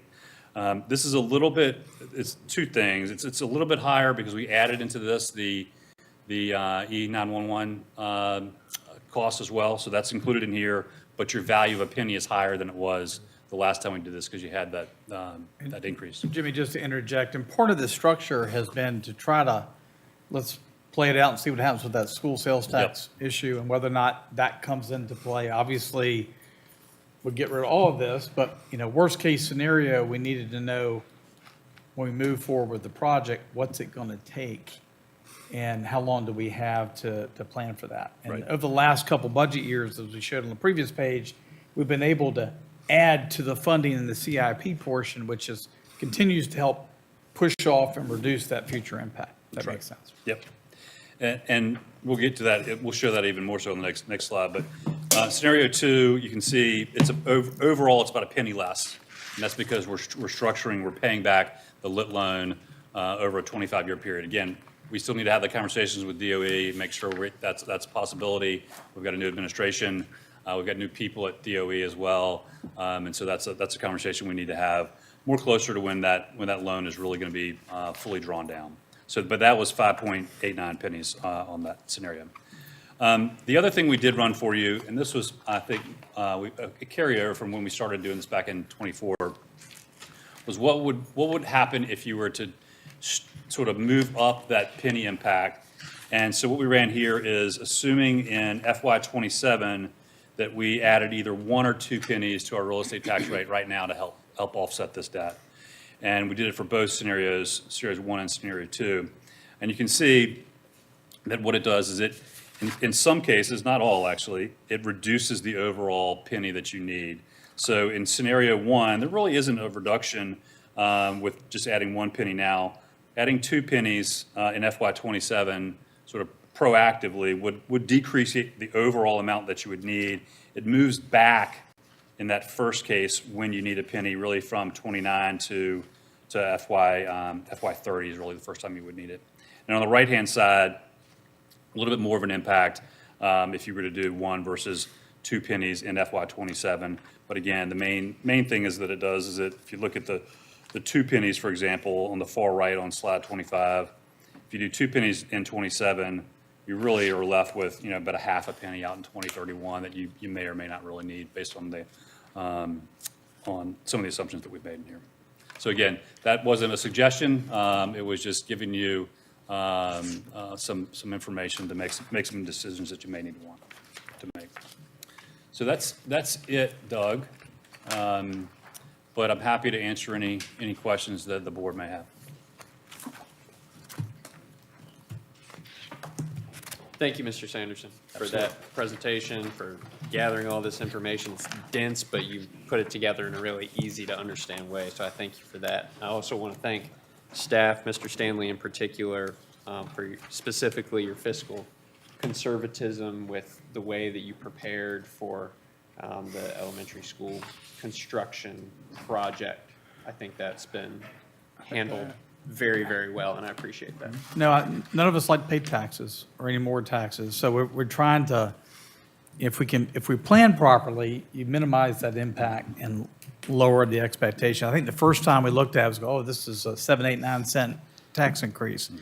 We've obviously been able to reduce that by the board's decision-making over the last 3 or 4 years. And certainly like the meals tax, with every dime of that going, and little things like a Wawa coming in have really greatly increased. That's only going to continue to grow over time. But no, it's imperative, I think, that, with Davenport work to keep an eye on it, even if we don't have to make any changes this current year, at least you know where we are. So in 2 years, when we get to 2029 budget, we know what we need to do if nothing else changes. That's right. Yep, Thank you, Jimmy. absolutely.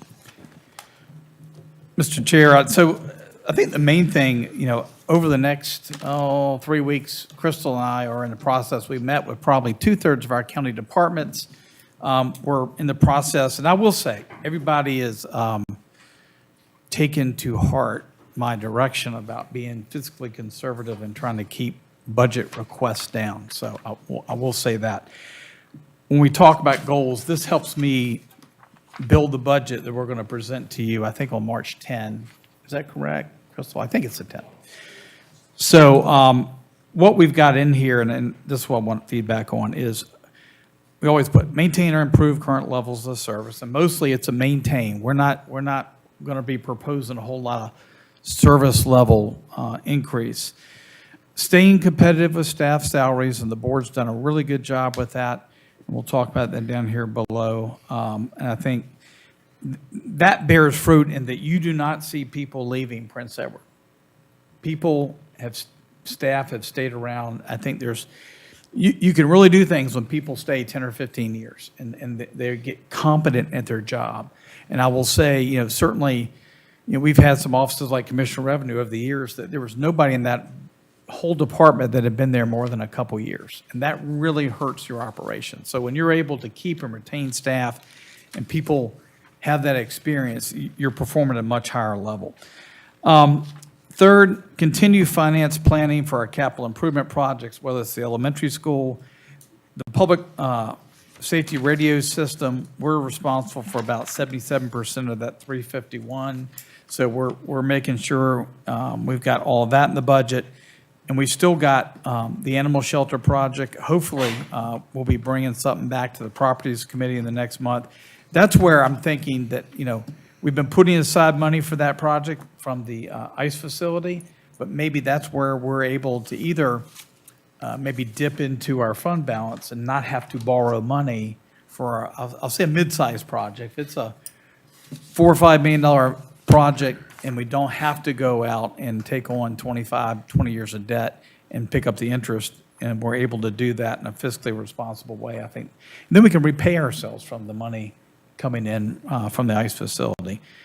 2, promote economic development. Part of that's the HIP Park, and luckily, a lot of the funding that the board previously gave to the IDA has been able to carry the freight with that. Of course, that still is under contract. We'll find out, I think in April, kind of where Dominion's at as far as providing electricity to the site, and whether that project's going to move forward in the near future. We've already got the Manor Smart Scale project. That's part, that match is part of our, I'll say, committed funds fund that the board we've allocated. It's unassigned. The board could always change its mind, but it's sitting there separately taken care of. And that project should go out to bid by the end of the year. The big thing, and I think this is the new stuff here, is, we've got joint dispatch. We moved into joint dispatch with the town. Our current commitment for the first 2 years, so this budget will be year 2, is the 346, 126. Part of that we made up for last year with moving money from reserve for contingencies.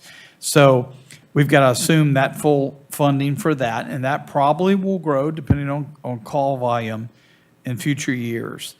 We've got this request, and we're hopefully nearing some discussions with Peavers about moving a unit, their 12-hour unit during the day, during the week, out to Prospect. And I think a lot of folks, including the folks at Peavers, are seeing the benefit of that. But there's an impact there. That's a priority from what I've heard from our Public Safety Committee, and I know Lou's on the phone, and Harris and David. To me, I heard pretty clear that seems like to be a priority, so I've got that in here as a priority list. The other one is to make the emergency coordinator position, which is Trey, to make that a full-time emergency services position. I'm going to eventually have to backfill over in Robbie's budget, but I think we've gotten to a point where emergency services, public safety is got to be at the forefront of what we're doing. It's one of the most important things we do as a public entity. Thank you, Supervisor Watson. So we're going to have that in the draft budget. And again, the last one there is to maintain our low real estate tax rates. My goal this year is to get through the budget without any proposed increase. I approach every year that way, and the only time we've really strayed from that was on our CIP stuff, but that's my mindset going in. I just want to make sure that the board is agreeable with what I've laid out. If you've got some other different priority, let me know, but based on our discussions at all the committee levels and everything, these seem to be the things that are the burning topics for Prince Edward. To a large extent, I'd agree with you. Page 12 of Jimmy's presentation jumped out to me. I left my private sector hat in the car, so this is putting on my county hat here, literally. County revenues have grown by 30% over the past 5 years.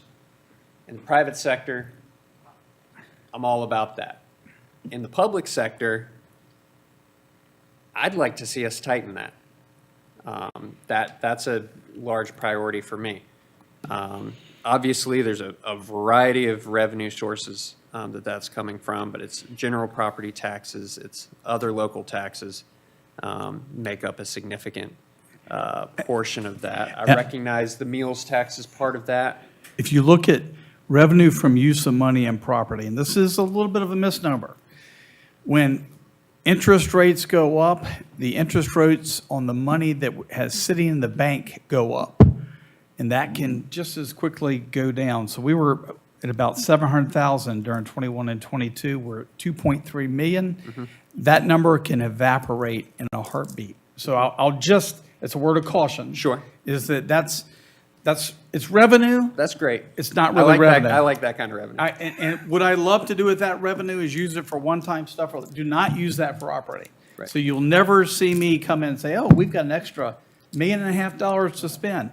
I've been on the other side of that in 2008-9 when the economy collapsed, and we went to almost zero. Already, Benchmark has dropped their interest down to like 2.25% on the latest board sheet. So it's a little artificial. Okay. Now, I will say, revenues over expenses. So the school system has returned, and Chip and I have had that conversation. It's like, Chip, I want you to really take a hard look at your budget, because I think, and you're seeing, I know he's got a 400,000 increase, but I think there was, whether it's from vacancies or other things, there's obviously some fluff there from the standpoint of money that was underspent, whether it's from positions they didn't fill, but certainly there's money.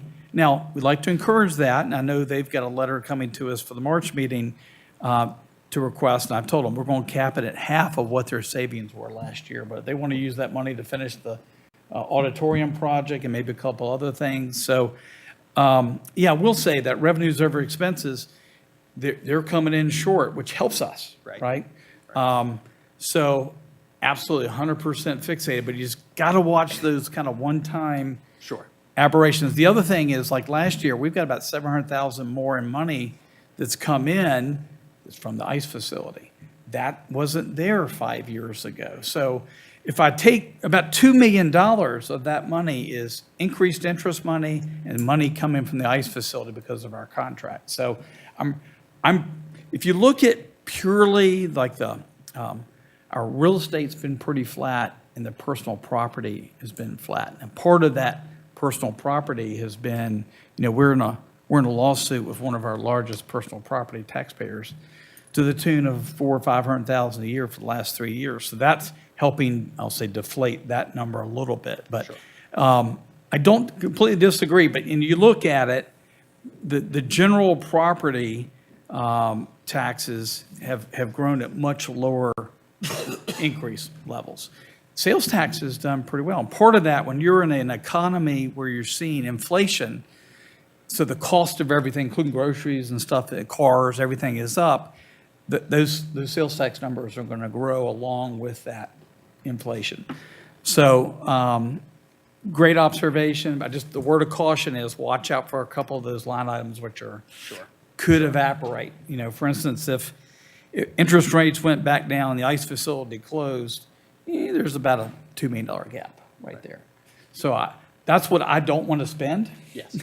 Because you're going to turn around and look at me and say, well, how are you going to make up the difference? Right. So I'd rather y'all use those things for those one-time purchases. I'd rather, again, like the ICE, we're putting that aside for the animal shelter. I'd rather use it for those things, because when things do go bad, you're not stuck, if that makes sense.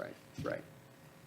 I'm also balancing, because I don't disagree with anything you just said, you brought up inflationary costs, the impact that that's going to have on Prince Edward being having such a low median income. I think energy costs are going to be a major conversation in the next 4 years for Virginians. The demand is anticipated to double. Our production is going down. Rates are going to go through the roof, and we're going to have people coming to us asking, what are you going to do to help me keep my heat on next winter? So I'm thinking about that and everything that we can do to tighten our belt, to lighten the burden. Granted, it's a small part of the burden that our citizens are carrying, but it is part of that. So that's something to consider, what an adjustment to merchants' capital or personal property taxes while maintaining real estate rates at their current level, what that might do for some of our folks with the tightest budgets.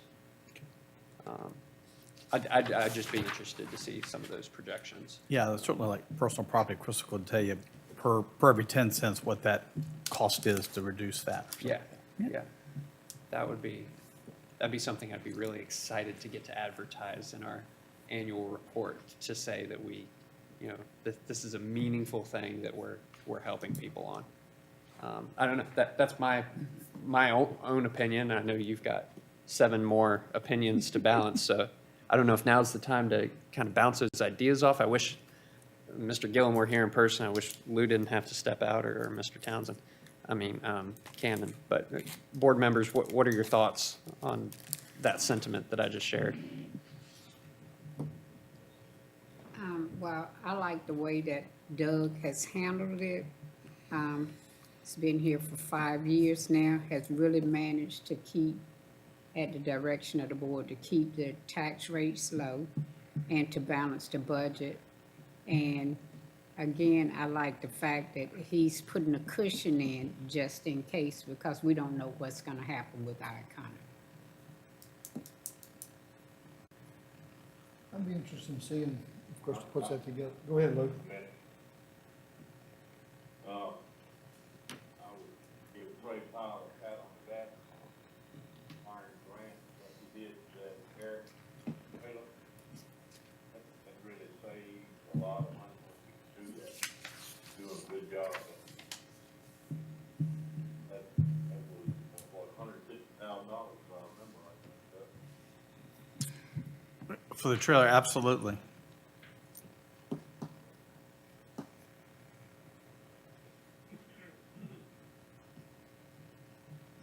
Another little concern, you received the sheet the other day with a list of properties that the taxes haven't been paid. That was quite a long sheet, some of them I've seen in past.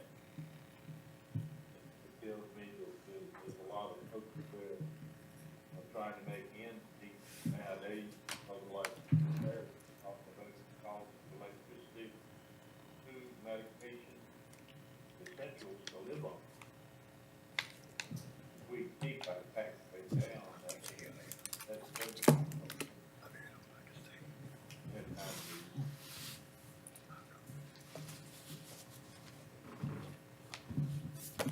I would agree that we've done a good job, but we certainly need to be very careful, and I would like to see that information, see what it changes or whatever else.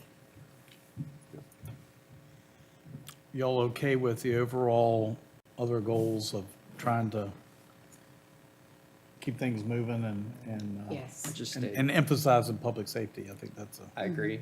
I agree. Yes.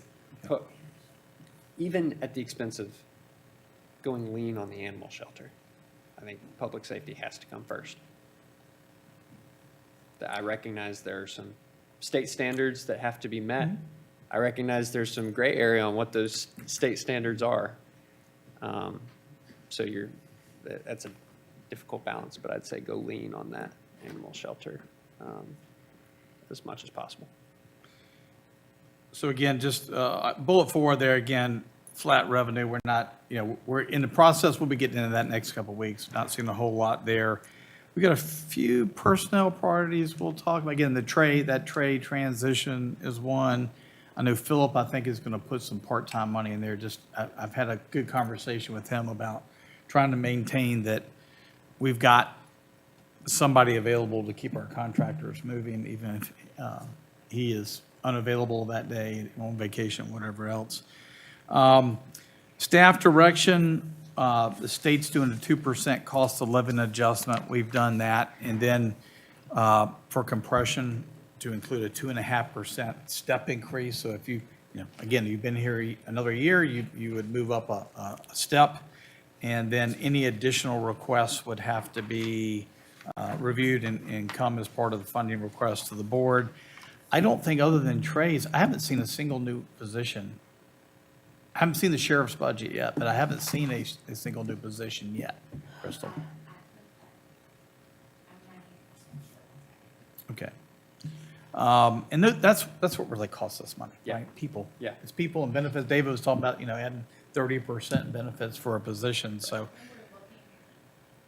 think we were looking at potentially adding a temporary part-time kennel assistant.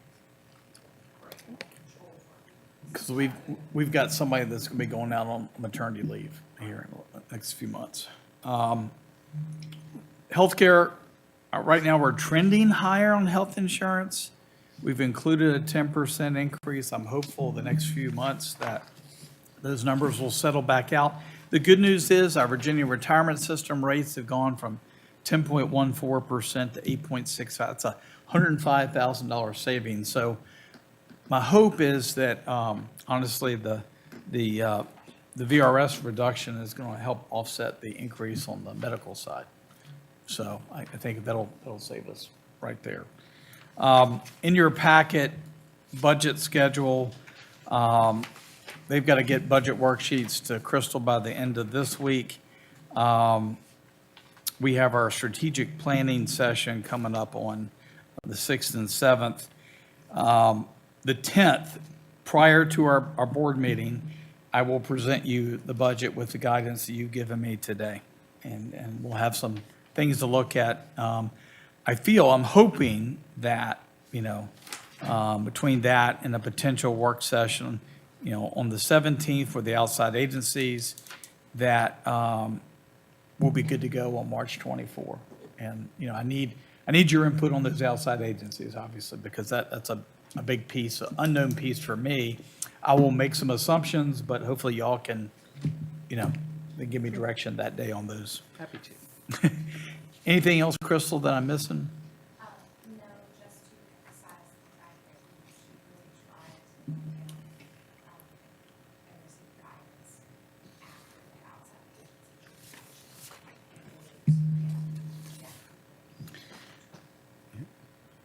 And I was just thinking about, I guess one of the other things too, and we've been really successful at getting grants, but those also help to kind of inflate our revenue numbers. Is that fair? Yeah. So, which we don't want to discourage, right? That's our. No. We want all Yeah. that. We want every time we. Hear what I mean. Yeah. I just looked at it and I closed it. I think that will maybe a little over $1 million difference, maybe $2 million difference in state and then the other two difference, between 2021 and 2025. So when you're looking at that 30% increase in revenue, you also have to factor in grants in. Right. Which is not local money, right? Sure. So. We'd like it to be, but. That's all I pretty much have. I think I know we've had some attrition here with the board, We but. still got a quorum, I think. Well, I would just like to make a comment, for whatever it's worth. We have to really, really look at this budget. I listened to the school's request of an additional $400,000. I know the school needs, I still have 4 grandchildren there. But you look at 47 international teachers, a third of your teachers. That's a real concern. And, it's probably nothing we can do about it, but that's a big, big concern. Well, those 47 are never going to get to be 10-year experienced teachers. That 10 to 15 years, Dr. Pride, that's when your teachers are at their best, right? They're still young and enthusiastic, and they've got some experience behind them, and they can really perform. You're never getting there because they're leaving after 3 to 5 years. So I think there's a gap, right? That gap is those experienced teachers in that 10 to 20-year window that are really the bulk of your school system. So. And just a comment, this kind of off the record, but just to see some things that are going on, concerns with some of those 47, that's a concern. And I'm going to leave it right there. So it's important. Thank you. Thank you. Any other comments from the board, questions for staff? Doug, you got anything else? All right, I'd entertain a motion to adjourn. So moved. Motion and a second. All in favor? Aye. Motion carries. We're adjourned. Take care, Lou.